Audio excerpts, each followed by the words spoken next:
রহস্য ও রোমাঞ্চের ঠিকানা ভূত কুঠিরে আপনাদের সকলকে জানাই আরও একবার স্বাগত। আমাদের আজকের নিবেদন তারানাথ তান্ত্রিক ও মায়া মোহিনী। মনে রাখবেন, আমাদের গল্পগুলো শুধুমাত্র এন্টারটেনমেন্ট হিসেবে নিলেই ভালো হবে। বাস্তবের সাথে এর কোনো রকম মিল নেই। যদিও থেকে থাকে, সেটা শুধুমাত্র গল্পের প্লট সৃষ্টির জন্য। আজকের এই গল্পটিতেও থাকছে গা শিউরে ওঠা ভয়ানক পরিণতি আর এক রহস্যময় কাহিনী। তাই গল্পটিকে উপভোগ করতে একদম শেষ পর্যন্ত শুনতে একেবারেই ভুলবেন না। আর অবশ্যই কমেন্ট করে জানাবেন আপনাদের মতামতগুলি। গল্প শুরু করার আগে সবার কাছে একটি অনুরোধ, আপনারা প্লিজ আমাদের চ্যানেলটিকে সাবস্ক্রাইব এবং পাশে থাকা বেল আইকনটি প্রেস করতে ভুলবেন না। শুরু হচ্ছে আজকের গল্প তারানাথ তান্ত্রিক ও মায়া মোহিনী। গল্পের সূত্রধার আমি সুস্মিতা, পরিবেশনায় 62 FPS স্টুডিও এবং পোস্টার ডিজাইনে বৃষ্টি।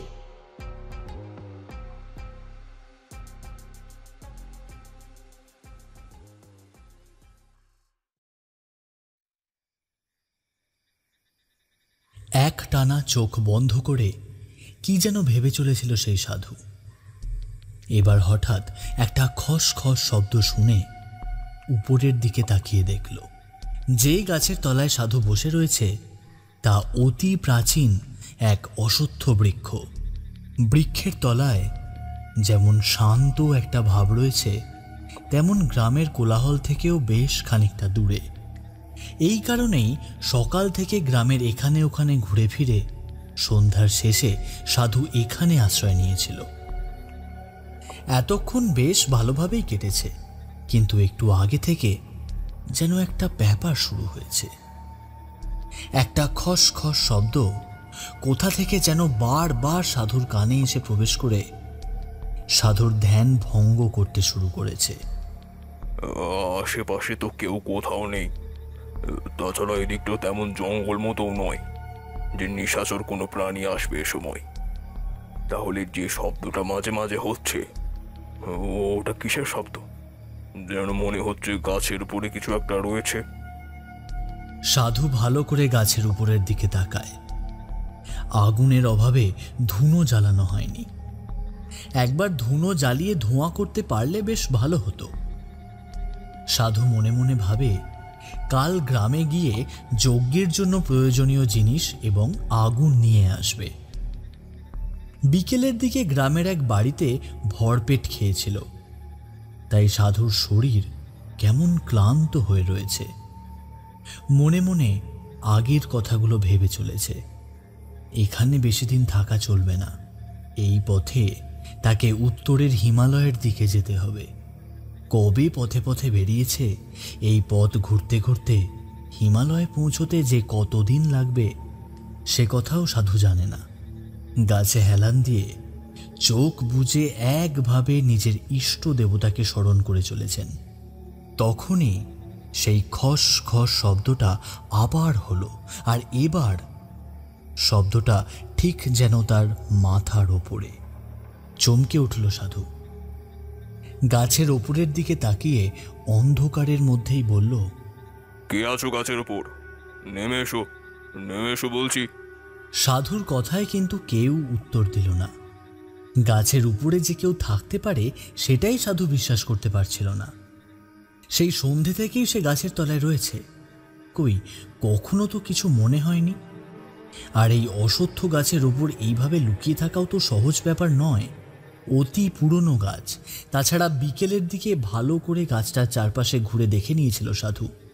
বলা যায় না, সাপখোপের আস্তানাও থাকতে পারে, কিন্তু এবার ব্যাপারটাকে আর সহজ বলে মনে হলো না। সাধু উঠে দাঁড়ালো। আকাশে চাঁদের অল্প আলো রয়েছে, সেই আলোতে আশপাশটা অল্প অল্প দেখা যায়।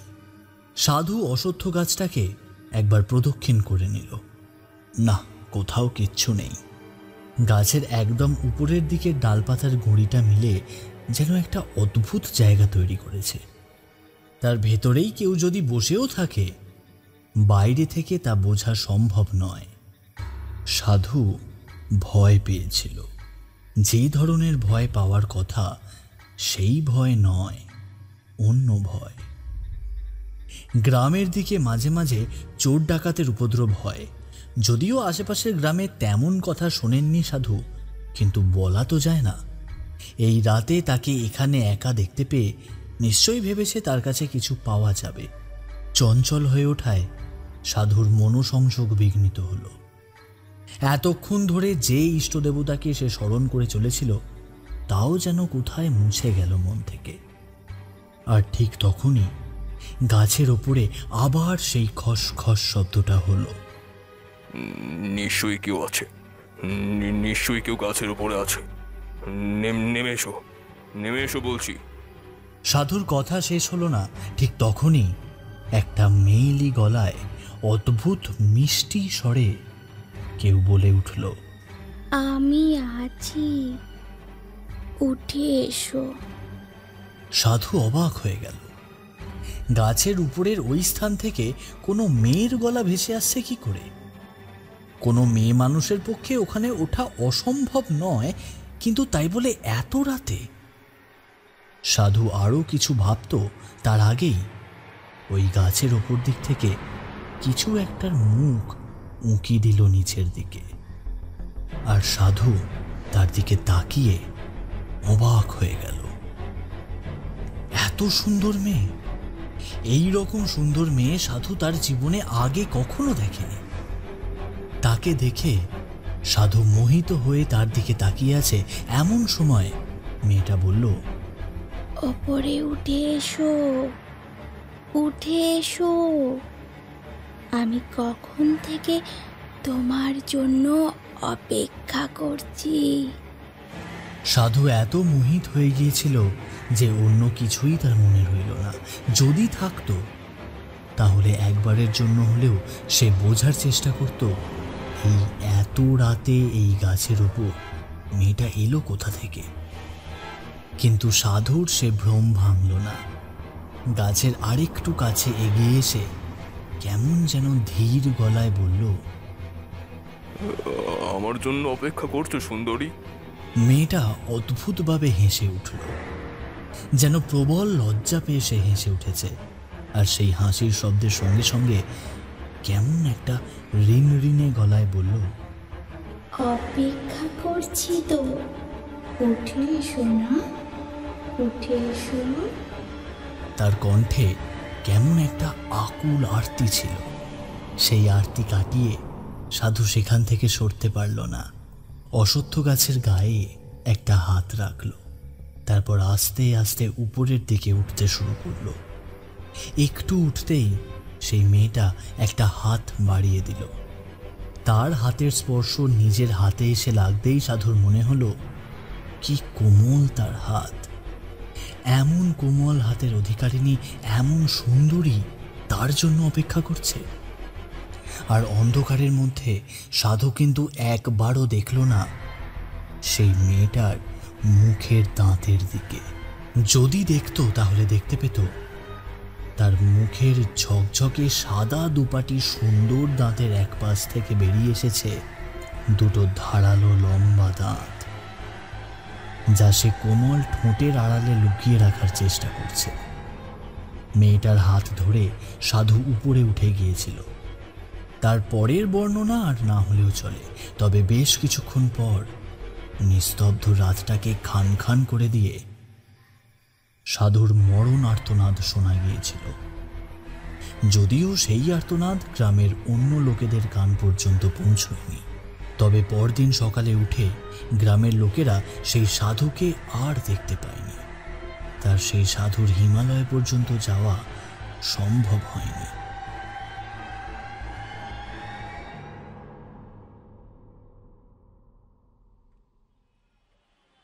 এমন হয় নাকি? তাকে দেখলে চেনা যাবে না, এটা কি করে হয়? তোমরা তো সাধারণ মানুষ, আর উনি কত বড় বড় তান্ত্রিক সাধক, তাই ঘোল খেয়ে গেছে। তারা এমন মায়া আবিষ্কার করে রাখে যে কিছুতেই বোঝা যায় না। তাছাড়া তাদের রূপ এত সুন্দর যে কেউ তাদের মায়ায় পড়ে যায়। মানুষের মধ্যে ষড়রিপুর বন্ধন যতদিন রয়েছে ততদিন মানুষ বাঁধন কাটাতে পারে না। সাধু কিংবা তান্ত্রিক উচ্চ স্তরে পৌঁছে গেলে তখন তাদের এই ষড়রিপুর বন্ধন থাকে না। আমার সংসার জীবনে ফিরে আসতে হয়েছিল কেন? এই ষড়রিপুর বন্ধনের জন্যই। সে বন্ধন আমি নিজেও কাটাতে পারিনি। তবে সাধক তান্ত্রিকের ক্ষেত্রে যারা সাধারণ, যারা মনে করো তন্ত্র সাধনা সবে শুরু করেছে কিংবা ভবঘুরের মতো এখানে ওখানে ঘুরে বেড়াচ্ছে, তাদের ক্ষেত্রে সে অতি ভয়ানক। তাদের ষড়রিপুর জালে সে বিঁধে ফেলে। কিন্তু তাদের চেনার তো কোনো না কোনো উপায় থাকবে। মানে এমন তো হতে পারে না যে তাদের মধ্যে কোনো লক্ষণই নেই। লক্ষণ অনেক কিছুই থাকে। তাদের চোখের দৃষ্টি, তাদের মুখের দাঁতের দুপাশ থেকে বেরিয়ে আসা দন্ত, কিংবা তাদের পায়ের আঙুল। তবে যাকে সে নিজের রূপে মোহিত করবে, সে সেই সমস্ত কিছু দেখার মতো অবস্থায় থাকবে না। তাহলে তো সত্যি সে অতি ভয়ানক। এই এমন অশরীরীরা আমাদের আশেপাশেই ঘুরে বেড়াচ্ছে বলছেন? শহরের আলো আর এত মানুষের ভিড়ের মধ্যে তারা থাকে না হে। তাদের থাকার জায়গার তো অভাব নেই। যেখানে মানুষের পা পড়ে কম, যেখানে রাতের আধার হয় গভীর, এইখানেই তারা অপেক্ষা করে। তবে বিশেষ কিছু ক্ষেত্রে তারা অন্যত্র যেখানে মানুষের বাস আছে সেখানেও যেতে পারে। তবে সেক্ষেত্রে অন্য কারোর দ্বারা তাদেরকে সেখানে প্রেরণ করা হয়। মানে সাধুরা কোনো তন্ত্র সাধক তন্ত্র শক্তি দ্বারা তাদের অন্য কোথাও আবদ্ধ রাখতে পারে, কিন্তু তাতে সেই সাধকের কি লাভ? সাধনায় এমন অনেক মাধ্যম আছে কিংবা এমন অনেক প্রক্রিয়া আছে যার কথা শুনলে তোমরা অবাক হয়ে যাবে। আমি অবাক হয়ে যাই মাঝে মাঝে। এইভাবেই অশরীরীদের আটকে রেখে সাধক অনেক সময় কোনো সাধনায় সিদ্ধি লাভ করার পথে অগ্রসর হয়। আসলে তারা যে কজন মানুষকে ভুলিয়ে ভালিয়ে নিয়ে গিয়ে তাদের জীবন হরণ করতে পারবে, তার ফল সেই সাধক নিজে পাবে। তবে তাদের নিজের বশে আনা এবং তাদের কাজে লাগানো সহজ ব্যাপার নয়। যদি সামান্য ভুলচুক হয় তাহলে সাধকের মৃত্যু পর্যন্তও হতে পারে। আপনি কখনো এমন অশরীরী দেখেছিলেন? মানে কোনো সাধক কোনো অশরীরী প্রেতকে নিয়ে এভাবে কোনো সাধনায় কাজে লাগিয়েছেন এমন? তারানাথ সামান্য হাসল, তারপর হাতে রাখা সিগারেটের লম্বা টান দিয়ে ধোঁয়া ছেড়ে বলল, দেখেছি, শুধু একবার নয়, বেশ কয়েকবার দেখেছি। তবে বিভিন্ন ক্ষেত্রে সমস্ত কিছুই আলাদা আলাদা ছিল। তবে একবারের কথা তোমাদের যদি বলি তাহলে তোমরা সে ব্যাপারটা ভালোভাবে বুঝতে পারবে। একটা গ্রামের এক অসত্য গাছের কথা। কিশোরী কৌতূহল হয়ে প্রশ্ন করল, অসত্য গাছ? এটা আবার কোন গ্রামে ঠাকুরমশাই? আপনার তো আবার সমস্ত গ্রামের নাম মনে থাকে না। যদি কোনোভাবে সেই গ্রামে... আমার কথা তোমরা অবিশ্বাস করতেই পারো।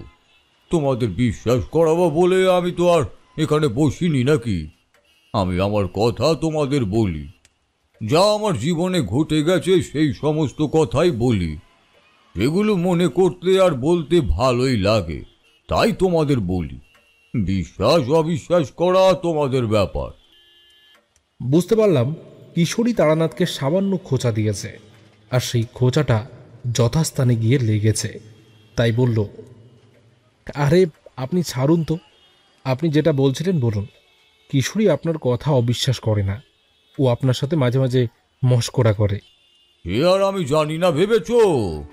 মশকরা তোমরা করবে না তো কে করবে হে? হ্যাঁ বলো তো দেখিনি। আর আমি তোমাদের চেয়ে বয়সে বড়, তাতে কি হয়েছে? হ্যাঁ, তোমরা ছাড়া এখন আমার বন্ধুস্থানীয় তো আর কেউ নেই হে। তোমাদের সঙ্গে দুটো কথা বলে মশকরা করে মনের ভাব হালকা করি। আজ আছি কাল নেই, এতে আপত্তি কি? তারানাথ এ কথা বলে সিগারেটটা শেষ করল, তারপর মুখ মুছে নিয়ে বলল, তখন আমি একবার বাড়িতে ফিরে এসেছি। বাড়িতে ফিরে এসে দিন কয়েক বাড়িতে কাটিয়ে আবার একদিন বেরিয়ে পড়ি সোজা উত্তরের পথে। তখন এভাবেই যে কোনো একটা পথে বেরিয়ে পড়তাম। ঘুরতে ঘুরতে যেখানে গিয়ে পড়তাম সেখানে না হয় বিশ্রাম নিতাম, তারপর আবার পথ চলা। এভাবে চলতে চলতে পায়ে হেঁটে কত গ্রাম নদী জনপদ যে পেরিয়ে যেতাম তার হিসেব থাকতো না। আবার যখন ফেরার ইচ্ছে হতো তখন খুঁজতাম রেল লাইন, কোথায় বা রেল লাইন আছে। রেল লাইন ধরে রেলগাড়িতে বাড়ি ফিরতাম। বাড়ি ফেরার কথা একবার মনে এলে তখন আর কোথাও অস্থির হয়ে থাকতে ইচ্ছে করতো না, কিংবা দেরি করতেও ইচ্ছে হতো না। বারবার মনে হতো কতক্ষণে মায়ের কাছে গিয়ে পৌঁছাবো। তোমরা আগেই জানো মায়ের শরীর খারাপ হতে শুরু করেছিল। আমি বাড়ি থেকে বেরিয়ে যাওয়ার পর থেকেই সে শরীর খারাপ বেড়েই ছিল। তারপর ধীরে ধীরে সেই শরীর খারাপ বাড়তে শুরু করে। যতবারই আমি গ্রামে ফিরে আসতাম মায়ের শরীর একটু একটু করে সুস্থ হতো। তারপরে আবার বেরিয়ে পড়তাম। পৃথিবীর যে একটা বাঁধন আমায় সংসারের সঙ্গে বেঁধে রেখেছিল তা ছিল আমার এই জন্মধাত্রী মা। যে গাছে শিকড় ছিঁড়ে বেরিয়ে এসেছি সেই গাছকে তো আর কখনোই পুরোপুরি অস্বীকার করতে পারি না। তাই পৃথিবীর সমস্ত মায়া মোহ কাটিয়ে উঠতে পারলেও এই মোহ কাটানো মোটেই সম্ভব হয়নি। যদি পারতাম তাহলে হয়তো জীবনে আরো অনেক বড় সাধক হতে পারতাম, হয়তো সিদ্ধি লাভও করতে পারতাম। কিন্তু কেন জানি না মনের ভেতর থেকে কখনো তেমন ভাবে সেই ইচ্ছে প্রবল হয়ে ওঠেনি। সে যাই হোক, এমন ভাবেই চলতে চলতে টানা 2 দিন হেঁটে এক গ্রামে গিয়ে পৌঁছেছি। এখান থেকে 2টো পথ দুদিকে গেছে। একটা গেছে সোজা সামনের দিকে আর একটা গেছে বাঁ দিকে। বাঁ দিকের পথে যাওয়া হয়নি। এই 2 পথের সংযোগস্থলে আগেও এসেছি, তাই বাঁ দিকের পথ ধরেই হাঁটতে লাগলাম। দুপাশে ধানের জমির মাঝে হাঁটতে হাঁটতে চলেছি।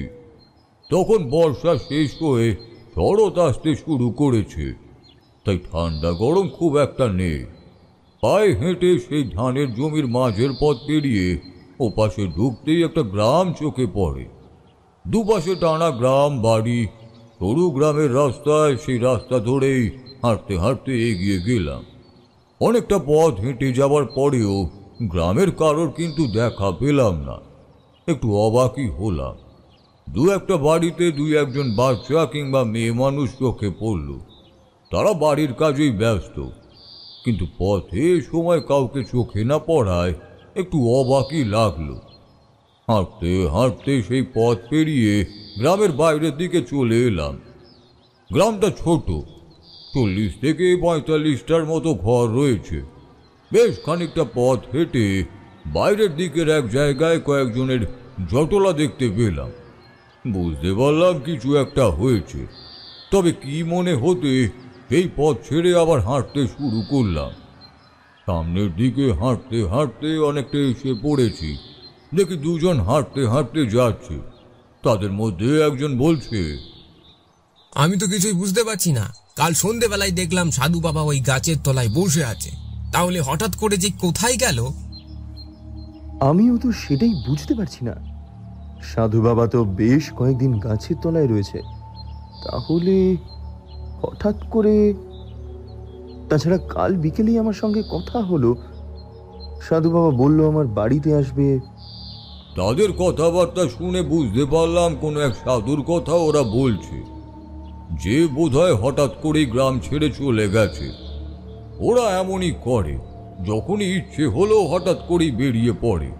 আমিও যেমন মাঝে মাঝে কোথাও থাকতে থাকতে বেরিয়ে পড়ি। তাই সামান্য হাসলাম। হাসতে হাসতে সামনের দিকে এগিয়ে গেছি। একজন লোক পেছন ঘুরে তাকিয়েছিল। আমায় দেখতে পেয়ে সে একটু অবাক হয়ে তাকালো, বলল, আরে আরে সাধু বাবা, আপনি আপনি কোথায় চলেছেন? আমি এই পথেই চলেছি, সামনের গ্রামের দিকেই যাব। কিন্তু তোমরা এখানে কার কথা বলছিলে বলো তো? আর বলবেন না, সাধু বাবাই আমাদের গ্রামে ওই ওই যেখানে দেখলেন না জটলা মতো হয়েছে, অনেকে দাঁড়িয়ে আছে, ওখানে এক সাধু আশ্রয় নিয়েছিল কয়েকদিনের জন্য। আজ সকালে হঠাৎ করে তাকে আর দেখতে পাচ্ছি না। কাল সন্ধেবেলায় তাকে দেখলাম ওখানে রয়েছে, কিন্তু আজ আর দেখতে পাচ্ছি না। বোধহয় কোনো কারণে সেখান থেকে চলে গেছে। তবে তাকে তোমরা খুঁজছই বা কেন? আরে আমার বাড়িতে বেশ কিছুদিন ধরে বড় বিপদ চলছে। রাতের বেলায় কে যেন আসে বাড়িতে। আমরা তো বেশ ভয় পেয়েছি। ছেলে পিলে নিয়ে সংসার সাধু বাবা। তাই সাধু বাবা বলেছিল আজ সকালে আমার বাড়িতে যাবে, কিন্তু আজ তাকে ডাকতে এসে দেখি সে এখানে নেই। তাই তাকে খুঁজতে যাচ্ছি। গ্রামে গিয়ে দেখলে তাকে হয়তো পাবো। সেখানে এক শ্মশানে সে প্রথম এসেছিল। এইবার তার কথায় অবাক হলাম। সাধু যখন তাকে কথা দিয়েছিল তার বাড়িতে যাবে, তারপরে সাধু হঠাৎ করে চলে গেলই বা কেন? যদিও যেতেই পারে, তাই বললাম, চলো তাহলে আমি তোমাদের সঙ্গে যাই, দেখি সেই সাধুকে খুঁজে পাওয়া যায় নাকি। আমিও তাদের দুজনের সঙ্গে পাশের গ্রামের শ্মশানে গেলাম। এখানে সাধু নেই। গ্রামে দু একজনের সঙ্গে কথা বলে জানা গেল সেই সাধু তো ওই সেবার যখন ওই গ্রাম থেকে এলো তারপরে আর সেখানে যায়নি। গোটা দিন এদিক ওদিক ঘোরা হলো। লোকগুলো যেন বিশ্বাসই করতে চায় না সেই সাধু তাদেরকে না বলে কোথাও চলে যাবে বলে। সেই সাধু বারবার বলেছিল তার বাড়িতে যাবে। আমিও অবাক হলাম। কোনো বিপদে পড়ে নিশ্চয়ই ওরা সাধুর কাছে এসেছিল। ওদের সেই অবস্থা রেখে হঠাৎ করে সে চলে গেলই বা কেন? বললাম, তোমরা চিন্তা করো না, আমি তোমাদের বাড়িতে যাব। তোমার বাড়িতে কি সমস্যা হয়েছে তা আমিই দেখব। এই কথায় তারা একটু খুশি হলেও মনে মনে বেশ চিন্তিতই হয়ে রইল। সেদিন আমি তার বাড়িতে গেলাম। তার বাড়িতে প্রবেশ করতেই বুঝতে পারলাম তার বাস্তুতে কিছু একটা সমস্যা হয়েছে। সামান্য কয়েকটা প্রক্রিয়া থাকে বাস্তু, তাই বাড়ির আশেপাশে ঘুরে ঘুরে কয়েকটা গোপন প্রক্রিয়া করলাম। তাতেই যা সমস্যার সমাধান হওয়ার হয়ে যাবে। যদি এতেও না হয় তাহলে গৃহের বাস্তুতে একটা পুজো করতে হবে। সেদিনটা তার বাড়িতেই রইলাম। পরদিন সকালে সেখান থেকে ফিরে আসব। এমন সময় আবার দেখতে পেলাম গ্রামের বাইরের দিকের একটা অশ্বত্থ গাছের কাছে জটলা হয়েছে। একটা পচা গলা দুর্গন্ধে ছড়িয়ে পড়েছে জায়গাটা। তাড়াতাড়ি সেখানে যেতেই বুঝতে পারলাম সত্যি গন্ধটা আসছে অশ্বত্থ গাছের আশপাশ থেকে। গন্ধটা ভেসে আসছে, কিন্তু কোথাও কিছু নেই। গ্রামেরই একজন হত্যাকর্তা গোছের লোক, খালি গায়ে একটা গামছা, এটাই চেহারার। সে এগিয়ে এসে বলল, কোনো গরু মরেছে বলে মনে হচ্ছে, কিন্তু আশেপাশে তো কোথাও গরু দেখা যাচ্ছে না। গরু মরেনি, গরু মরলে দেখা যেত না। আর গ্রামের সবার সঙ্গে তো কথা হলো, কারোর বাড়িতে গরু বাইরে নেই, কিন্তু বড় কিছুই মরেছে। আমি এগিয়ে গেলাম সামনের দিকে। তাদের কথাবার্তা শুনে বুঝতে পারলাম সকালের দিকে একজন এই পথ দিয়ে যেতে যেতেই প্রথম গন্ধটা পেয়েছে। তারপরে আরো কয়েকজন। এইভাবেই গ্রামের অনেকেই জড়ো হয়েছে। বিশেষ করে সাধু বাবার হঠাৎ করে চলে যাওয়ার পরে সবাই এই গাছের আশেপাশে বেশ নজর রেখে চলেছিল। আজ এমন একটা ব্যাপার হওয়ায় তারা সবাই খুঁজছে, কিন্তু কিছুই পাওয়া যাচ্ছে না। আমি যার বাড়িতে ছিলাম সে এবার এগিয়ে এসে বলল, আরে গন্ধটা তো অশ্বত্থ গাছের দিক থেকে আসছে। গাছের সামনে চল। কয়েকজন মিলে আর আমি গাছের কাছে গেলাম। তখনই একটা দমকা হাওয়া দিল। সেই হাওয়ায় পচা গন্ধটা সত্যি সত্যি অশ্বত্থ গাছের কাছ থেকেই ভেসে এলো। বাধ্য হই নাকে কাপড় দিয়ে বললাম, কি করছো তোমরা? আরে ওই গাছে কিছু একটা হয়েছে, গাছের ওপর কিছু ভরেছে নাকি? গাছের উপরে সবাই তাকালো। যদিও কিছু দেখা যায় না নিচ থেকে। তারপরই নলিন বলে উঠল, আমার মনে হয় ওই গাছের উপরে কিছু আছে। গাছের উপরের জায়গাটা তো তোমাদের মনে আছে, ছেলেপিলে দল খেলতে খেলতে ওই উপরে এসে লুকিয়ে থাকতো। ওখানে কিছু নেই তো? তার কথায় সকলেই বেশ অবাক হলো। তাড়াতাড়ি জোয়ান মতো দুজন লোক এগিয়ে এসে অশ্বত্থ গাছের ডাল আর ঝুড়ি বেয়ে উপরের দিকে উঠে গেল। বেশ খানিকটা উঠে গেছে, এমন সময় একজন চিৎকার করে গাছ থেকে মাটিতে এসে ধপ করে পড়ল। আরেকজন কোনো রকমে গাছ থেকে নেমে এসে ছুটতে ছুটতে এগিয়ে গেল আমাদেরই দিকে। সকলেই বেশ ভয় পেয়েছে, কিন্তু ভয়ে তারা কোনো কথাই বলতে পারছে না। এমন জীবন্ত দুজন লোক, ভয়ে দুটো চোখ বিস্ফারিত ও মুখ হাঁ করে রয়েছে। একজনের হাতে বোধহয় লেগে গেছে। মাটি থেকে পড়ে গিয়ে তাকে তাড়াতাড়ি তুলে ধরতেই সে ওই গাছের দিকে আঙুল দেখিয়ে বলল, ওই গাছে সাধু বাবা, সাধু বাবা। তার কথায় সকলেই অবাক হয়ে গেল। এই গাছে সাধু বাবা? আর ওই গাছ থেকেই তো পচা গন্ধটা ভেসে আসছে। সঙ্গে সঙ্গে আমি একটা অদ্ভুত চিন্তা করলাম, প্রাণপণে চাইলাম আমার সেই চিন্তা যেন সত্যি না হয়। সাধু বাবাকে আমি চিনি না, তাকে কেমন দেখতে সে কথাও আমি জানি না, কিন্তু যতই হোক না কেন আমার মাথায় যে চিন্তাটা এসেছিল সেই চিন্তা তো আর ভালো নয়। তাই আমার পাশে দাঁড়িয়ে থাকা লোকটাকে বললাম, সাহসী কাউকে উপরে পাঠাও, ভালো করে দেখে আসুক। আরেকজন ভয়ে ভয়ে উপরে উঠল, তবে সেও ভয়ে চিৎকার করে উঠল, কিন্তু সে উপর থেকে পড়ে গেল না। আস্তে আস্তে নিচে নেমে এসে সমস্ত কথা আমাদের খুলে বলল। গাছের ওপরের জায়গাটায় সাধু বাবার ঘাড় ভেঙে মৃত অবস্থায় পড়ে রয়েছে। তার পরনের কাপড়টা এলোমেলো ভাবে ছড়িয়ে গোটা জায়গাটা রক্তে ভেসে যাচ্ছে। বোধহয় পচা গন্ধটা সাধু বাবার শরীর থেকেই ভেসে আসছে। এই কথা শুনে সকলেই ভয় পেয়ে গেল। লোকেদের মধ্যে গুঞ্জন শুরু হলো।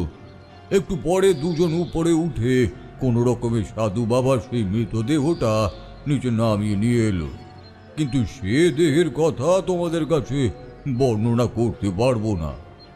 তার গোটা শরীর যেন ক্ষত চিহ্নে ভর্তি। কেউ গোটা শরীরটাকে প্রবল আক্রোশে ছিন্ন ভিন্ন করেছে। শরীরে রক্তের চিহ্ন মাত্র নেই বললেই চলে। দুটো চোখ বিস্ফারিত, একটা চোখের তলা থেকে ঠোঁটের কাছ পর্যন্ত মাংস যেন কেউ উপড়ে নিয়েছে। সাধুর মৃত্যু যে এমন বিভৎসভাবে হয়েছে তা আমি নিজেও ধারণা করতে পারিনি। শেষ দৃশ্য দেখে অনেকেই ভয় চোখে হাত চাপা দিয়েছিল। কয়েকজন সেখান থেকেই বাধ্য হয়ে বাড়ি ফিরে যায়। বাকি যারা ছিল তারা আমার কথায় সঙ্গে সঙ্গে সেই মৃতদেহ গ্রামের শ্মশানে পোড়ানোর ব্যবস্থা করল। তারপর মৃতদেহ শ্মশানে পোড়াতে পাঠিয়ে দিয়ে আমরা কয়েকজন গাছের তলায় দাঁড়িয়ে রইলাম।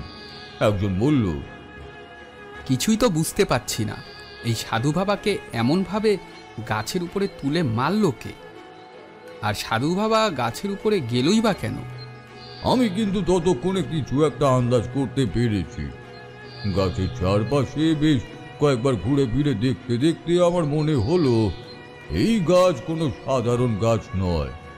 যেই মাত্র আমি গাছটাকে ভালোভাবে দেখেছি, এই গাছ অতি প্রাচীন। এত উপরে যেখানে সাধু বাবার মৃতদেহ ছিল সেই জায়গাটাও বড় অদ্ভুত, যেন মনে হবে মাটি থেকে দুটো হাত বেরিয়ে এসেছে। এ দুটো হাত একসাথে হয়ে ওই গভীর জায়গাটা তৈরি করেছে, আর মাথার উপরের দিকে গাছের ডালপাতা তৈরি হয়েছে ধীরে ধীরে। সাধু বাবা একা একা মারা যায়নি, কিংবা কোনো জীবজন্তু তার এমন অবস্থা করেনি। কিন্তু প্রশ্নটা হলো, সাধু এখানে গেল কি করে? নিশ্চয়ই এর পেছনে কোনো অশরীরীর হাত রয়েছে। যে কজন ছিল তারা সবাই চমকে উঠল। নলিন বলল, এ কি বলছেন সাধু বাবা? অশরীরী?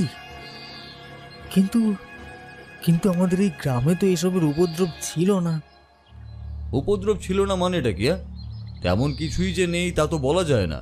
এই স্থান নির্জন, তোমাদের গ্রাম থেকে এই স্থান বেশ খানিকটা দূরে। এখানে যদি রাতের বেলা কিছু হয়েও থাকে তা তোমাদের পক্ষে জানার কথাও নয়। রাতের বেলা কি তোমরা এদিকে আসো কেউ? সবাই এর ওর মুখ চাওয়াচাওয়ি করে যা বলল তার অর্থ এই রাতের বেলা গ্রামের লোকেদের এদিকে খুব একটা আসা হয় না, কারণ এই পথে সামনের দিকে গেলে কোনো গ্রামই পড়ে না। একটু ডান দিকে গেলে পাশের গ্রাম পড়ে বটে, তবে সেদিকে যাবার প্রয়োজন পড়ে না। সেদিকে শ্মশান আছে। কেউ মারা না গেলে অন্য কোনো কাজে সেদিকে যাওয়ার প্রয়োজনও হয় না। শ্মশানে যাওয়ার সময় তোমরা দল বেঁধে থাকো, তাই তোমাদের কোনো ক্ষতি হয় না। এখন একাকী সাধুকে পেয়ে সে তার কাজ করেছে, কিন্তু সাধুকে এইভাবে হত্যা করলো, অথচ সাধু কিছুই বুঝতে পারলো না। তার মানে অশরীরীর ক্ষমতা অনেক। তাহলে এবার কি করা যাবে ঠাকুরমশাই? এখন কিছুই করার নেই। আমি আজ রাতে গাছের তলাতেই থাকবো। আমি দেখবো এখানে আসলে কি আছে। এই কথায় কিন্তু সকলেই বেশ চমকে উঠে আমায় বাঁধাই দিল।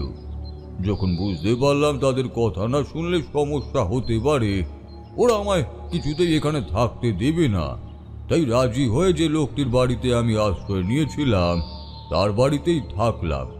তবে মনের মধ্যে কিন্তু অনেক কিছুই চলতে লাগলো। বারবার সেই সাধুর বিভৎস মৃতদেহটার কথা মনে পড়ছিল।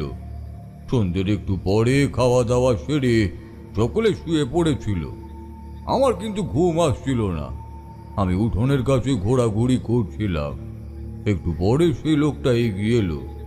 তার নামটা এতক্ষণ ধরেই জানা হয়নি, এবার তার নাম আমি শুনলাম। তার নাম গদাধর।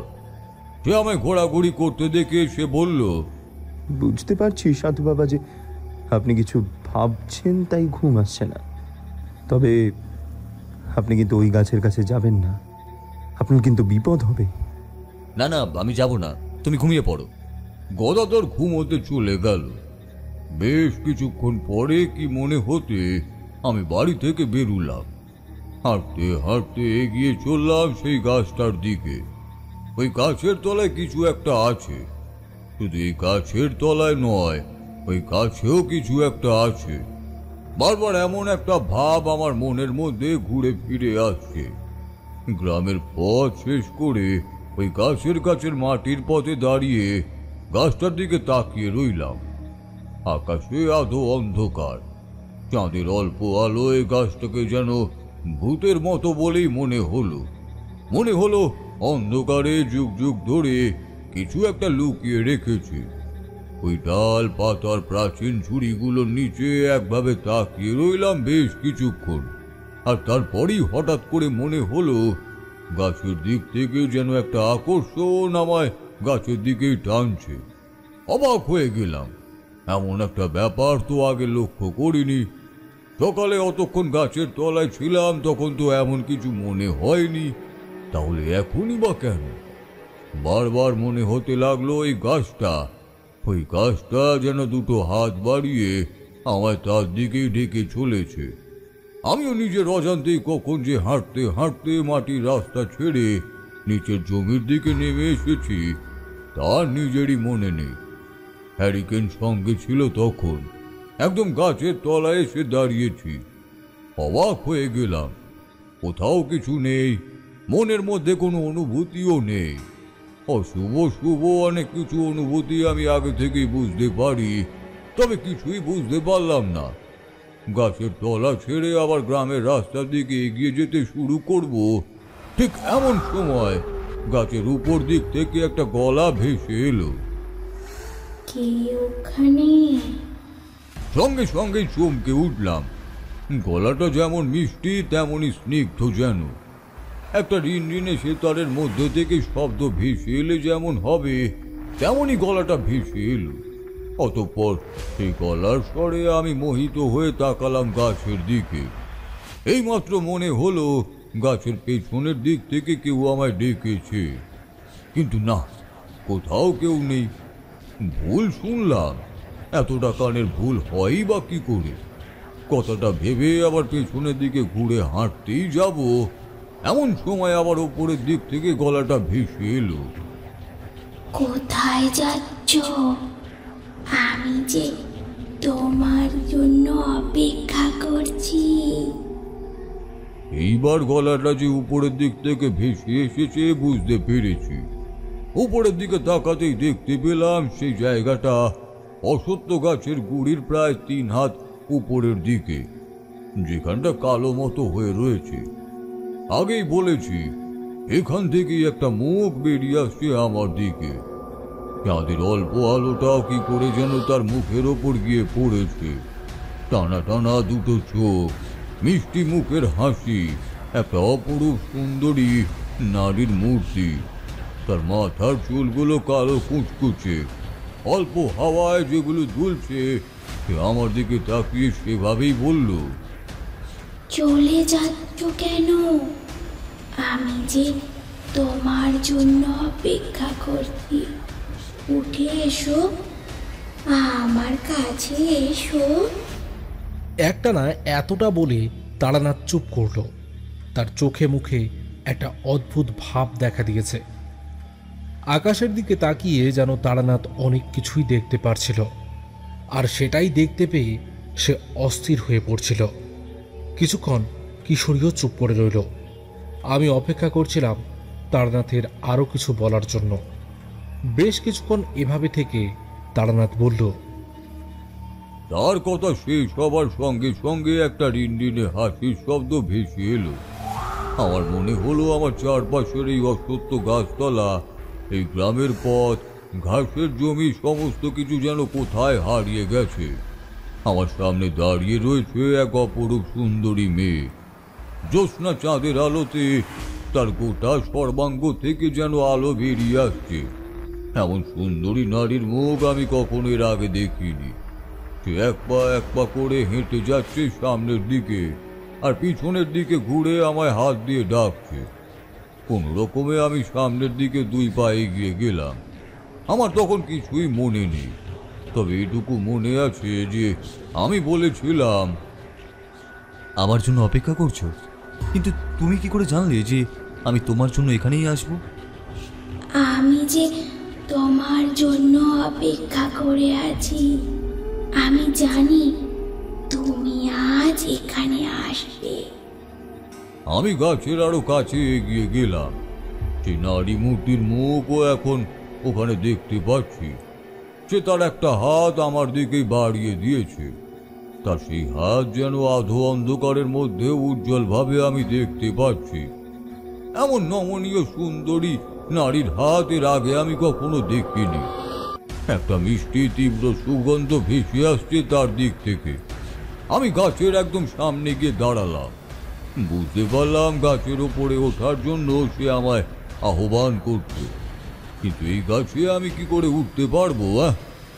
কিন্তু কখন যেন সেই গাছের ডাল ধরে আমি কোনো রকমে আস্তে আস্তে উপরের দিকে ওঠার চেষ্টা করছি। অশ্বত্থ গাছ তোমরা নিশ্চয়ই দেখেছ। তার ডাল বড়ই নরম, আর তার গুড়ির নিচের দিকে এমন ছোট ছোট ডাল কখনোই থাকে না। কিন্তু আমি যে কিভাবে উপরের দিকে উঠতে শুরু করেছিলাম তা মনে নেই। এক সময় মাথার মধ্যে কি যেন একটা হয়ে গেল। কে যেন বলে উঠল, কি করছো তারানাথ? একবার ভালো করে দেখো, তুমি যেখানে চলেছো সেখানে কি আছে। আমার ভিতরে যেন কেউ একটা চেনা কথাটা বলে উঠল। তার সঙ্গে সঙ্গে আমি সামনের দিকে তাকালাম। সেই নারী এখন হাসি মুখে আমার দিকে তাকিয়ে একটা হাত বাড়িয়ে রয়েছে। সে তীব্র মিষ্টি সুগন্ধের সঙ্গে সঙ্গে যেন একটা রিনরিনে গলা আমার দিকে ভেসে আসছে একটু একটু করে। আমি আরো খানিকটা উপরের দিকে উঠতে গেলাম। আবার মাথার মধ্যে সেই অচেনা গলার স্বর মনে মনে বলে উঠল, তারানাথ, এখনো সাবধান হয়ে যাও। রিপুর মোহে পড়ে যে কাজ করতে চলেছ সে কাজ কিন্তু করো না। সাবধান। আমি সেই সময় স্পষ্ট বুঝতে পারছি কেউ একজন আমায় গাছের উপরে উঠতে বারণ করছে। আবার সেই নারী মূর্তির আহ্বানকেও আমি ফেলে দিতে পারছি না। আর একটু উত্তেজিত হয়ে কিভাবে যেন গাছের ওপর থেকে নিচে পড়ে গেলাম। আর সঙ্গে সঙ্গেই আমার সমস্ত ঘোর কেটে গেল। উপরের দিকে তাকাতেই চাঁদের অল্প আলো আধারিতেও যে দৃশ্যটা দেখতে পেলাম তাতে চমকে উঠলাম। কোথায় নারী মূর্তি? কোথায় সেই সুন্দরী লাস্যময় রমণী? আমার চোখের সামনে গাছের উপরে অদ্ভুত ভয়ঙ্কর এক মূর্তি, যার গোটা শরীর অন্ধকারের মতো। তার সাদা দুটো ফ্যাকাশে চোখ আমার দিকে তাকিয়ে দেখছে। মুহূর্তের জন্য এই দৃশ্যটা দেখতে পেয়েছিলাম। তারপরেই আবার তার শরীরটা যেন আগের মতোই বদলে গেল। সঙ্গে সঙ্গে আমি সমস্ত কিছুই বুঝতে পারলাম। এতক্ষণ ধরে যে একটা মুহূর্ত আমার মস্তিষ্কে কাজ করছিল সেটা বুঝতে অসুবিধার হলো না। এই অশরীরী যেই হোক না কেন তার ক্ষমতা অনেক, তাই সে আমাকেও তার মায়ায় আচ্ছন্ন করে ফেলতে পেরেছিল। কিন্তু যদি ওই গাছের থেকে পা পিছলে আমি নিচে না পড়ে যেতাম তাহলে যে কি হতো। তখনও সে আমায় আগের মতোই ডেকে চলেছে। এবার সোজাসুজি তার নজরের দিকে তাকালাম, আর তাকাতেই মনে হলো তার চোখ যেন একটু বেশি উজ্জ্বল।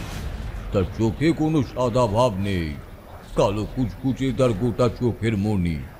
কালো কুচকুচে মণি অতি শক্তিধর অশরীরী প্রেতদের হয়, বিশেষ করে যে সমস্ত প্রেতকে সাধনা মাধ্যমে কোনো সাধক কোনো স্থানে বন্দি করে রাখে তাদেরই হয়।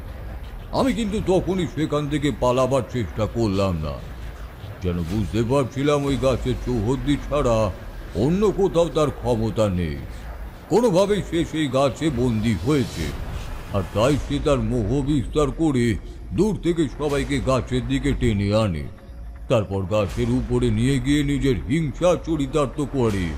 বললাম, আমি উপরে উঠতে পারছি না যে, তুমি নিচে নেমে এসো।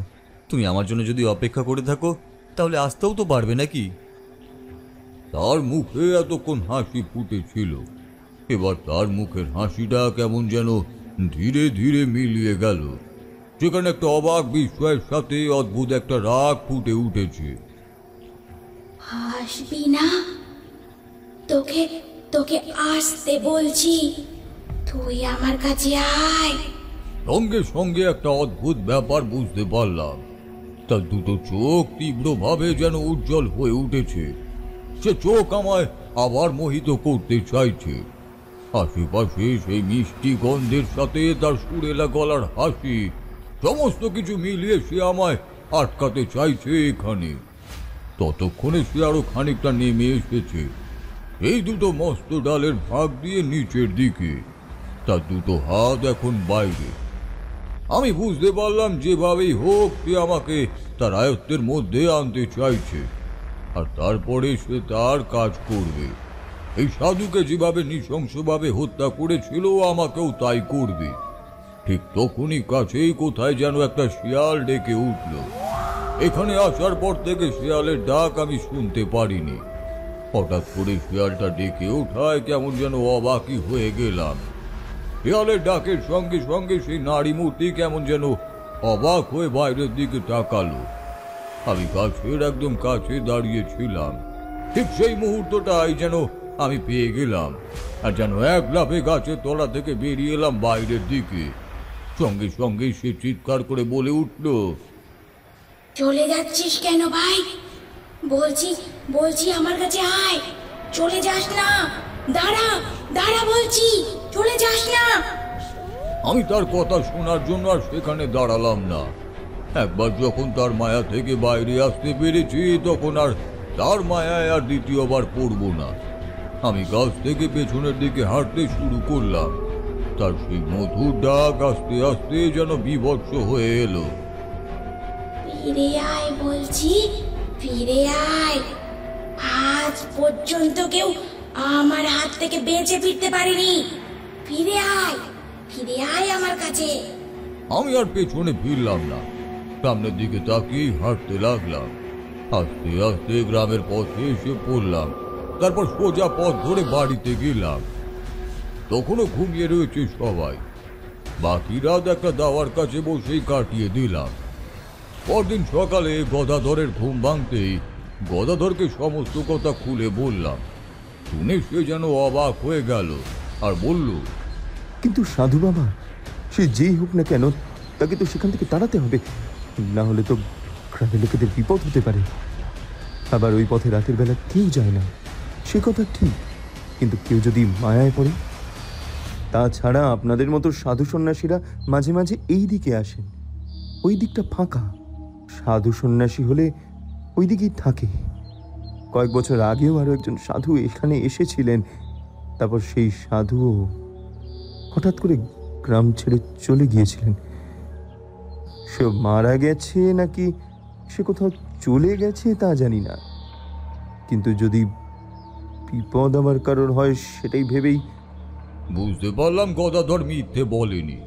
এই গ্রামের ওই অশ্বত্থ গাছের উপরে এমন এক অশরীরী থেকে যাবে, যে তার মায়ার দ্বারা যে কাউকে টেনে আনতে পারে নিজের দিকে, তাকে তো এত সহজে ছেড়ে দেওয়া যায় না। গদাধরের সঙ্গে কথা বলে ঠিক করলাম কাল বা পরশুদিন দুপুরের দিকে আমরা দুজন ওই গাছের কাছে যাব, গিয়ে ভালোভাবে সমস্ত কিছু দেখব। প্রায় সারা রাত জেগেই ছিলাম, শরীরও ক্লান্ত হয়েছিল, তাছাড়া গোটা ব্যাপারের একটা ধারণা মনে মনে করতে পেরেছি। চোখের সামনে বারবার ভেসে উঠছিল সেই বিভৎস কালো মূর্তিটা, ওটাই তার আসল রূপ, আর বাকি যেটুকু আমি দেখতে পেয়েছিলাম সেটুকু তার ছল। দুপুরের দিকে আমি আর গদাধর হাঁটতে হাঁটতে গিয়ে পৌঁছালাম সেই অশ্বত্থ গাছের তলায়। গাছের কাছাকাছি এসে সেদিকে তাকিয়ে কিন্তু আগের মতোই আর কিছুই হলো না। রাতের বেলা এখানে এসে যে অদ্ভুত অনুভূতিটা হয়েছিল এখন কিন্তু বেশ স্বাভাবিক বলেই মনে হলো।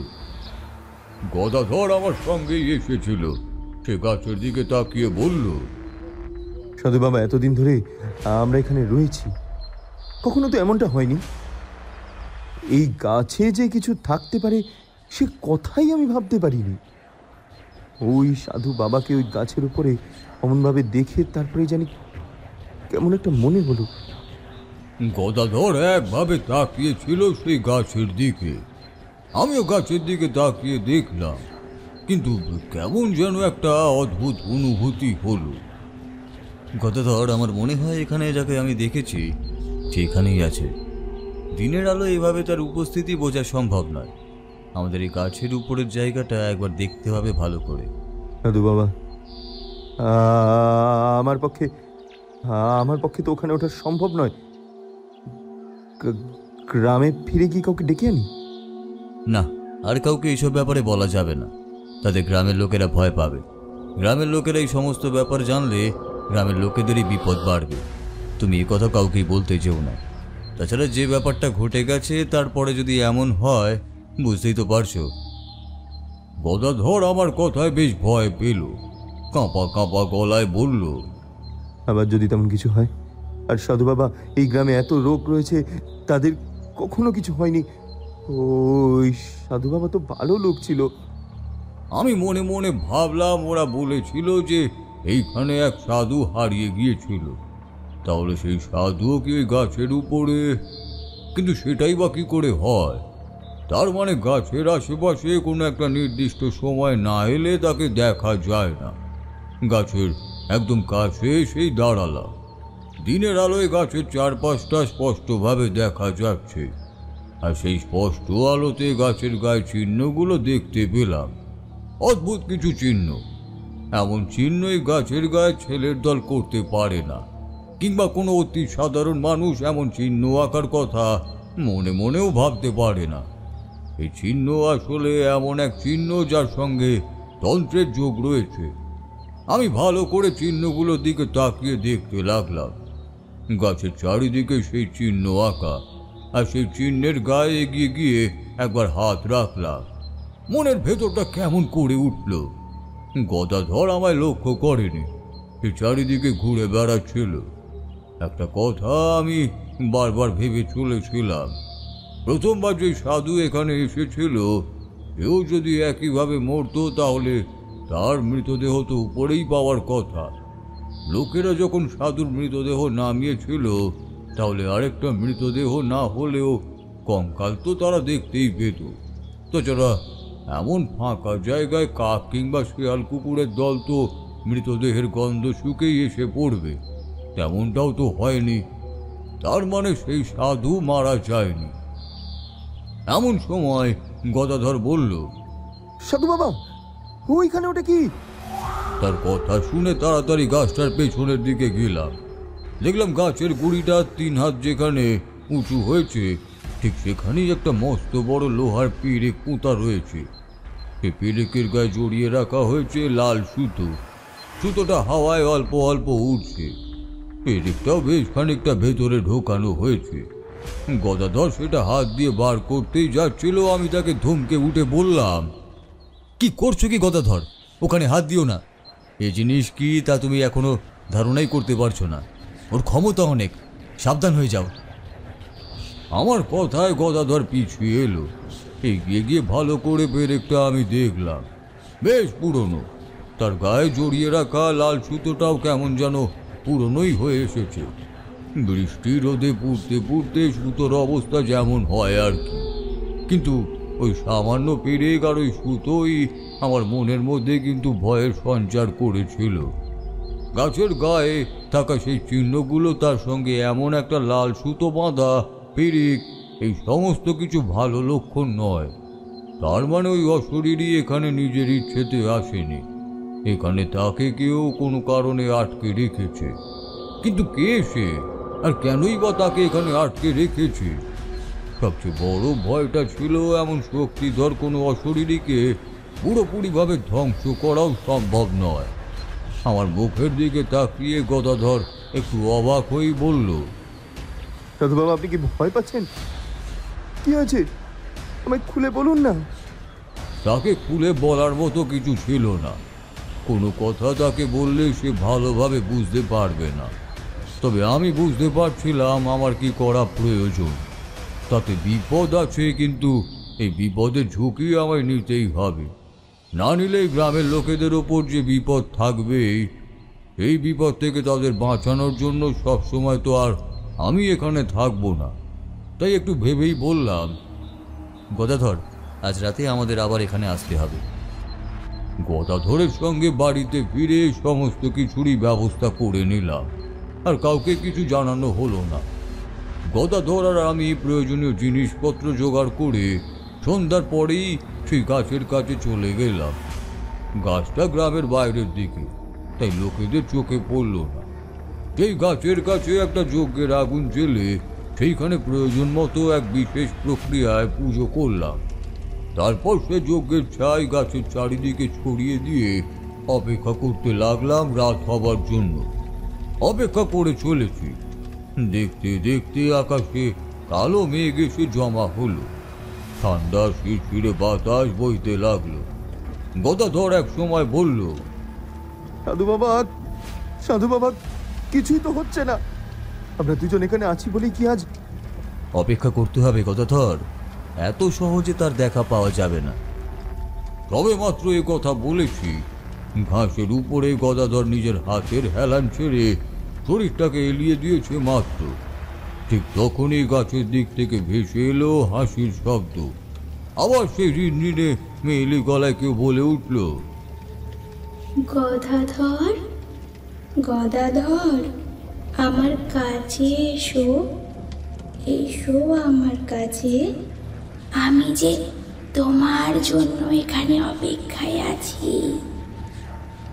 তার সঙ্গে গদাধর ঘাস ছেড়ে উঠে বসলো। গাছের দিকে তাকিয়ে রইল কিছুক্ষণ। আমিও ততক্ষণে দেখতে পেয়েছি গাছের ডালের মধ্যে থেকে বেরিয়ে আসা সেই মেয়েটার মুখ। সেই সুন্দর ভয়ঙ্কর মুখের দিকে গদাধর তাকিয়ে রয়েছে একভাবে। এতক্ষণ আকাশে কালো মেঘ জমেছিল। ঠিক তখনই আকাশে চাঁদের আলো দেখা গেল। এই আলোতে তার মুখটা যেন স্পষ্টভাবে গদাধর দেখতে পেয়েছে। গদাধরের গলার স্বর যেন কেমন হয়ে এলো। ঝিম ধরা গলায় সে বলল, সাধু বাবা, ও আমায় ডাকছে, ও আমায় ডাকছে। কথাটা শেষ করে গদাধর মাটি ছেড়ে উঠে দাঁড়ালো। তারপর হাঁটতে হাঁটতে এগোতে লাগলো গাছের দিকে। আমি এগিয়ে গিয়ে প্রাণপণে গদাধরের কাঁধ ধরে ঝাঁকিয়ে দিলাম আর বললাম, নিজেকে আটকাও গদাধর, নিজেকে আটকাও। তুমি বুঝতে পারছো না সে তার মোহে তোমাকে আচ্ছন্ন করে তার দিকে নিয়ে যেতে চাইছে। কিন্তু ও যে আমার জন্য অপেক্ষা করছে। আমি না গেলে ও যে ভীষণ রাগ করবে। ও আমায় ডাকছে। ওই দেখুন, ওই দেখুন, আমায় ডাকছে। ছেড়ে দিন, আমায় ছেড়ে দিন। গদাধরের গায়ে ততক্ষণ যেন প্রচন্ড জোর এসে গেছে। সে দু হাতে আমায় ঝটকা দিয়ে সামনের দিকে এক পা করে এগোতে লাগলো। আমি মাটিতে পড়ে গেছিলাম। তাড়াতাড়ি উঠে গিয়ে আবার গদাধরকে জাপটে ধরলাম।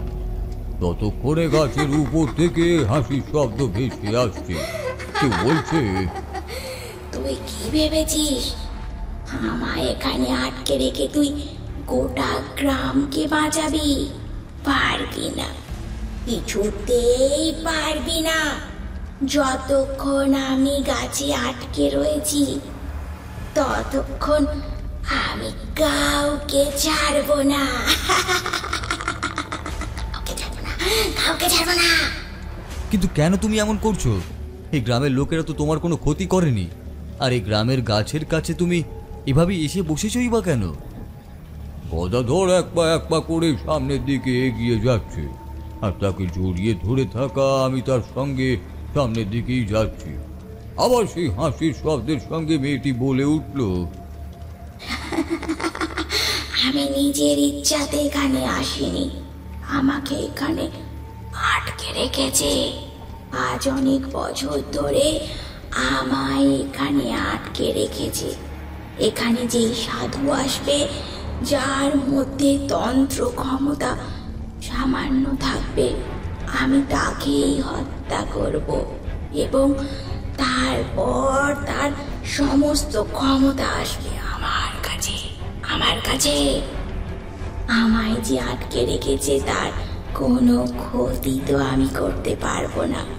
তাই বেঁচে বেঁচে যাদের কাছে তন্ত্র ক্ষমতা আছে তাদেরকেই আমি মারবো, আর ওকে মারবো শুধুমাত্র তোর জন্য। আমি বুঝতে পারলাম, যা ভেবেছিলাম সেটাই ঠিক। এই অশরীরই বেছে বেছে এমন কাউকে মারতে চায় যাদের তন্ত্র ক্ষমতা রয়েছে। ততক্ষণে আমাকে টানতে টানতে গদাধর গাছের আরো কাছে নিয়ে গেছে। এখন তার মুখ ছাড়াও শরীরের আরো কিছু দেখতে পাচ্ছি, কিন্তু তার বেশি কিছু নয়। সে একটা হাত সামনের দিকে বাড়িয়ে আবার ডাকলো, গদাধর, গদাধর, উঠে এসো, উঠে এসো গদাধর। গদাধরের মুখে তখন হাসি, তার দুটো চোখ কেমন যেন ঘোলাটে। হাঁটতে হাঁটতে সে গাছের আরো সামনের দিকে এগিয়ে যাচ্ছে। আমি আর গদাধরকে দেখতে পেলাম না। গদাধর ছুটে গেছিল এক পাশে, আমিও গেলাম এক পাশে। যেখানে যজ্ঞের প্রয়োজনের উপকরণ রাখা ছিল সেখানে একটা দেশলাইয়ের বাক্স ছিল। দেশলাইয়ের বাক্স থেকে দেশলাই কাঠি বার করে আগুন জ্বালালাম। এক পাশে একটা পাটকাঠিও রাখা ছিল, সেটা নিয়ে ছুটে এলাম সামনের দিকে। তারপর গাছের গায়ে একটা পাটকাঠি ছুঁড়ে দিলাম। সঙ্গে সঙ্গে অদ্ভুত একটা চিৎকার শুনতে পেলাম, খবরদার, খবরদার, আগুন সরিয়ে রাখ, আগুন সরিয়ে রাখ আমার কাছ থেকে, নইলে নইলে গোটা গ্রামকে কিন্তু আমি জ্বালিয়ে দেব। আগুন গাছের গায়ে লাগলে সে চিৎকার করে উঠল। সঙ্গে সঙ্গে যেন গদাধরের মোহ কেটে গেল। সে মাটির উপর ধপ করে বসে পড়ল। তারপর ফ্যাল ফ্যাল করে আমার দিকে তাকিয়ে বলল, সাধু বাবা, এটা কি হলো? এটা কি হলো?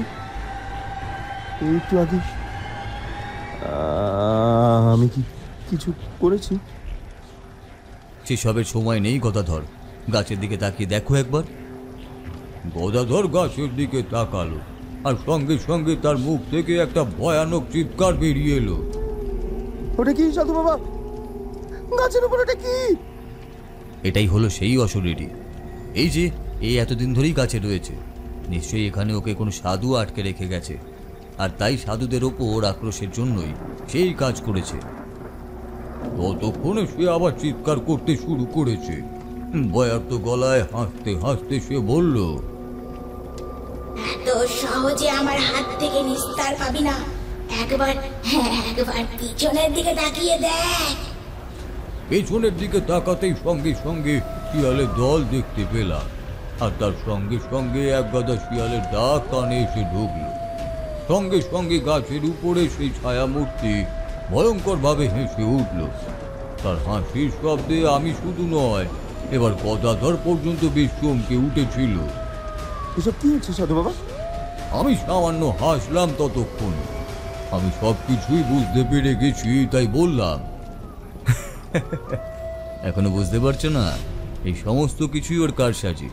ওইও সমস্ত করেছে আমাদের ভয় দেখানোর জন্য। গাছের ওপর থেকে আবার সেই গলাটা ভেসে এলো। আজ রাতে তোদের মধ্যে একজনকে আমি নিয়ে যাবই। তোদের মধ্যে কেউ আমার হাত থেকে বাঁচতে পারবি না, কেউ পারবি না। সঙ্গে সঙ্গে সেই শিয়ালের দল অন্ধকারের মধ্যে যেন ছুটে আসতে লাগলো আমাদের দিকে। কতগুলো শিয়াল তা হিসেব করে বলা যায় না। 10টা হতে পারে, 20টা হতে পারে, কিংবা তার চেয়েও বেশি হতে পারে। সবুজ জ্বলতে থাকা চোখ আর সেই শিয়ালের ডাক সমস্ত কিছু মিলিয়ে চারপাশটা যেন ভরে উঠল। গদাধর যে বেশ ভয় পেয়েছিল তা বলার অপেক্ষা রাখে না, কিন্তু আমি বুঝতে পারছিলাম না কিভাবে বিপদ থেকে মুক্তি পাওয়া যায়। তাই গদাধরের দিকে তাকিয়ে বললাম, গদাধর, আমি এখন যে কাজ করব তাতে তুমি একটু ভয় পেও না, ঠিক আছে? আর সাবধান, তোমার যেন কোনো ক্ষতি না হয়। আমি কি করব তার জন্য গদাধর মোটেই প্রস্তুত ছিল না। আমি সঙ্গে সঙ্গে আবার একটা দেশলাইয়ের কাঠি জ্বালালাম। তারপর পাটকাঠিতে আগুন জ্বালিয়ে সেটা গদাধরের হাতে দিয়ে উঠে গেলাম সেই গাছের দিকে। সঙ্গে সঙ্গে পেছন দিক থেকে ছুটে আসা সেই শিয়ালের দল এক ঝাঁকে ছুটে আসতে লাগলো আমারই দিকে। কাছ থেকে আমরা কয়েক হাত সরে এসেছিলাম। ততক্ষণে গাছের উপর সেই মূর্তি আবার চিৎকার করে বলে উঠল, একবার আমার চৌহদ্দির ভেতরে তুই এলে তারপর তোকে আমি বশ করতে পারবো। আয় আয় আমার কাছে আয়। আমি ছুটতে লাগছিলাম। গাছের দিকে ছুটতে ছুটতেই বললাম, আমায় তুমি তোমার কাছে নিয়ে যাবে বলেছিলে না? এই যে আমি এসেছি। গাছের একদম কাছে গিয়ে দাঁড়ালাম। যে যজ্ঞের ছাই দিয়ে আমি গন্ডি কেটেছিলাম সেই গন্ডির ভেতরে শিয়ালের দল গন্ডির বাইরেই দাঁড়িয়ে আছে। গদাধর হাতে আগুন নিয়ে থরথর করে কাঁপছে। না, আমি হাঁটতে হাঁটতে গাছের পেছনের দিকে গেলাম, যেখানে সেই লোহার পেরেক পোঁতা ছিল। অন্ধকারের মধ্যে কোনো রকমে আন্দাজে সেই লোহার পেরেকের উপর হাত রাখলাম, আর সঙ্গে সঙ্গে চিৎকার করে উঠলো সেই অশরীরী, কি করছিস তুই এটা? তুমি কে তা আমি বুঝতে পেরেছি। তোমায় আমি মারতে পারবো না, তোমায় হারানো সম্ভব নয়, তোমায় ওখান থেকে তাড়িয়েও দিতে পারবো না। তার জন্য এখানে তুমি যে কারণে আটকে আছো শুধু সেই কারণ আমায় নষ্ট করতে হবে। আমি বুঝতে পেরেছি এই গাছের মধ্যে তোমায় বেঁধে রাখা হয়েছে, আর এখান থেকে তোমায় আমি বার করে দেব। তারপর তোমার আর এখানে থাকার কোনো উপায় তুমি পাবে না। কি করছিস? খবরদার বলছি, ওই কাজ করবি না। আমি মনে মনে সমস্ত কিছু স্থির করে নিয়েছিলাম, তাই তাড়াতাড়ি সেখানে এগিয়ে গিয়ে গাছের গায়ে বেঁধে রাখা সেই পেরেকটা একটা হ্যাঁচকা টানে তুলে নেওয়ার চেষ্টা করলাম। ভেবেছিলাম একেবারেই হয়তো কাজ হয়ে যাবে, কিন্তু না, একবার টানার পরও সেই পেরেক খুলল না। ওদিকে গদাধর ভয়ে চিৎকার করতে শুরু করেছে, সাধু বাবা, আমায় বাঁচান, আমার হাতে আগুন নিভে যাচ্ছে, শিয়ালগুলো আমায় চারপাশে ঘিরে ধরেছে। এত সহজে তুই কাজ করতে পারবি না, বুঝলি? এত সহজে পারবি না। আমি আবার পেরেকটাতে টান দিলাম। পেরেকটা মনে হলো একটুখানি গাছের মাথা থেকে উঠে এলো, কিন্তু বাকিটুকু এখনো ভেতরেই রয়ে গেছে। প্রাণপণে এবার দুটো হাত সেই পেরেকের গায়ে রেখে মনে মনে মধু সুন্দরী দেবীর নাম স্মরণ করে একটা হ্যাঁচকা টান দিলাম, আর সঙ্গে সঙ্গে সেই একটা গাছের গা থেকে উঠে এলো পেরেকটা। ঠিক তখনই গোটা গাছের ডাল পাতাগুলো যেন থরথর করে নড়ে উঠলো একবার। গাছের মাথা থেকে কি যেন একটা ছিটকে গিয়ে অন্ধকারের মধ্যে মিশে গেল। কেউ যেন বিভৎসভাবে চিৎকার করে বলল, এতদিন পর আমি এখান থেকে মুক্ত হলাম। এতদিন পর কিন্তু সাধুকে আমি খুঁজে বার করব, যার জন্য আমি এখানে আটকে পড়েছিলাম। আমি তাকে বার করবই। প্রথমে তাকে আমি হত্যা করব। সে এক অদ্ভুত দৃশ্য। মনে হলো গাছের আশেপাশের ফাঁকা জমি জুড়ে প্রবল ঝড় বয়ে চলেছে। গদাধরের হাতে পাটের কাঠির টুকরোগুলো কোথায় যেন উড়ে গেছিল। তখন তার খোঁজ পাওয়া গেল না। প্রাণপণে সেই ঝড়ের হাত থেকে নিজেকে রক্ষা করার জন্য দুহাত চোখের সামনে রাখলাম। তখনও সেই পেরেকটা আমার হাতেই ধরা। তারপর কোনো রকমে সেই ঝড় কমতেই একটা গোঙানির শব্দ শুনতে পেয়ে সামনের দিকে এগিয়ে গেলাম। দেখি মাটির উপরে পড়ে রয়েছে গদাধর। সে ভয়ে অজ্ঞান হয়ে গেছে। মুখ থেকে গো গো শব্দ বেরিয়ে আসছে। কোন রকমে তার জ্ঞান ফিরিয়ে সেখান থেকে চলে এলাম। পরদিন সকালে আবার সেই গাছের কাছে গিয়েছিলাম। সেখানে গিয়ে একটা অদ্ভুত কাণ্ড দেখতে পেলাম। তার জন্য আমি একেবারেই প্রস্তুত ছিলাম না। অবাক হয়ে সেখানে দাঁড়িয়ে দেখি সেই অসত্য গাছটা মাটির ওপর হুমড়ি খেয়ে পড়ে রয়েছে, যেন শিকড় থেকে কেউ সেই গাছটাকে প্রবলভাবে একটা হ্যাচকা টান দিয়ে বাইরে বার করে এনেছে।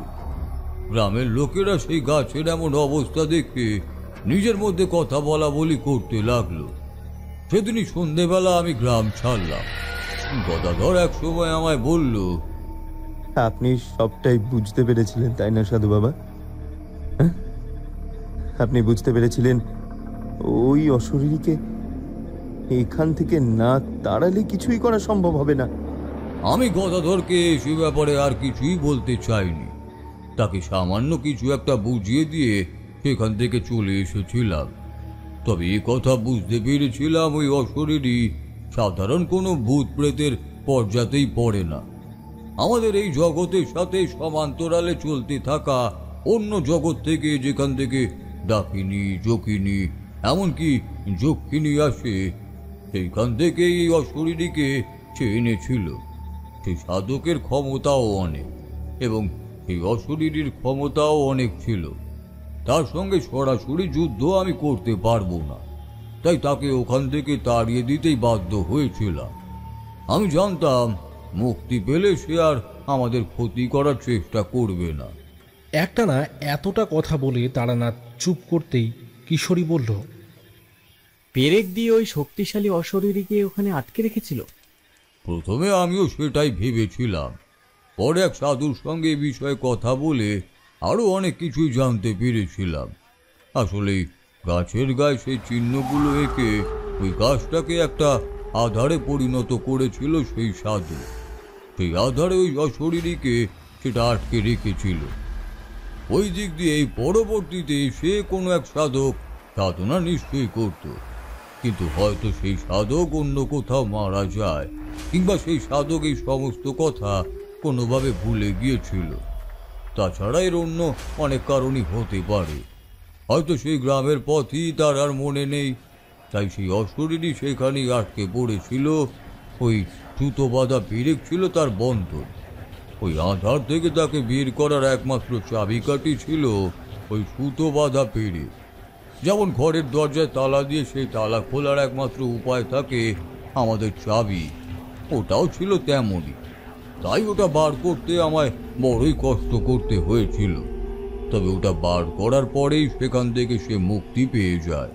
এমনকি যে শিয়ালের দল আমাদের আশেপাশে ছিল, তারা মুহূর্তের মধ্যেই কোথায় যেন উধাও হয়ে গিয়েছিল। তার মানে আপনি বলতে চাইছেন ওই অশরীরী সাধারণ কিছু ছিল না, বেশ ক্ষমতাশালী কিছু একটা ছিল, যাদের আমরা সচরাচর দেখতে পাই না? হ্যাঁ, আমি সেটাই বলতে চাইছি। তবে তার ব্যাপারে বেশি কিছু আমি কিন্তু কখনোই জানতে পারিনি। এমন অনেক অশরীরী আছে যারা নিজেদের মোহে ভুলিয়ে কোনো প্রতীককে নিজের কাছে নিয়ে যায়, কিন্তু কোনো সাধককে ওভাবে ভুলিয়ে তাকে বিভৎসভাবে হত্যা করতে পারে, এমন অশরীরীর ক্ষমতা অনেক কম। তোমরা তো বুঝতেই পারছো। সাধককে শুধুমাত্র এই নির্জন স্থানে দেহবন্ধন করা সত্ত্বেও নিজের কাজ করার সময় তাকে হত্যা করেছে, মানে তার ক্ষমতা আরো বেশি ছিল। তবে নেহাত ভাগ্যের বশে হোক আর যাই হোক, ভবিষ্যতে কখনো তার সঙ্গে আমার সাক্ষাৎ হয়নি। তবে এমন অনেক কিছুই আমি আমার জীবনে দেখেছি, সে কথা অন্য একদিন না হয় বলবো তোমাদের। বাইরের বৃষ্টি সামান্য কমে এসেছিল। আমরা আর দেরি করলাম না, ছাতা মাথায় দিয়ে বেরিয়ে পড়লাম। পথে নামতেই কিশোরী বলল, সমস্ত কথাই বিশ্বাস হলো, কিন্তু ওই অশরীরীকে মুক্তি করার পর সে ঠাকুরমশাইকে আর তার সঙ্গে থাকা গদাধর নামের লোকটিকে আক্রমণ না করেই চলে গেল কেন? সেটাই তো বুঝতে পারলাম না। তার আগে পর্যন্ত তার ওদের উপর আক্রোশ ছিল, সে তো ওদের মারতে চেয়েছিল। হতে পারে মুক্তির আনন্দে সে নিজের স্থানে ফিরে গিয়েছে আর এসবের মধ্যে থাকতে চায়নি। আবার এমনটাও হতে পারে নিশ্চয়ই এমন কিছু হয়েছিল যার জন্য সেই মুহূর্তে ওই গদাধর নামের লোকটার... আমি আমার কথা শেষ করলাম না, কারণ ততক্ষণে হঠাৎ করে একটা কথা মনে পড়ে গেছে। তারানাথ বলেছিল, ওই অশরীরী ওই গাছের তলাতে থাকা সাধুকেই তার কাছে টেনে আনতে পারে। বাইরের কাউকে নিজের দিকে আকর্ষণ করতে পারে বলে আমার মনে হয় না, তবে যদি কোনোভাবে কেউ আকর্ষিত হয় তাহলে গাছের তলায় যাওয়ার আগে পর্যন্ত সে তার ওপর খুব বেশি প্রভাব বিস্তার করতে পারবে না। যদি সেটাই হয় তাহলে যে সময় তারানাথ ওই লোহার পেরেক তুলছিল তখন ওই অশরীরী তাকে সম্মোহন করল না কেন? কিশোরী নিজের মনেই কিছু বলে চলেছিল। ততক্ষণে ট্রামটা ঘন্টা বাজিয়ে ঢুকতে শুরু করেছে দেখে আমরা তাড়াতাড়ি সেদিকেই পা বাড়ালাম। তাহলে সেও কি চেয়েছিল এই পেরেক তুলে দিয়ে তাকে তারানাথ মুক্ত করুক, নাকি অন্য কিছু?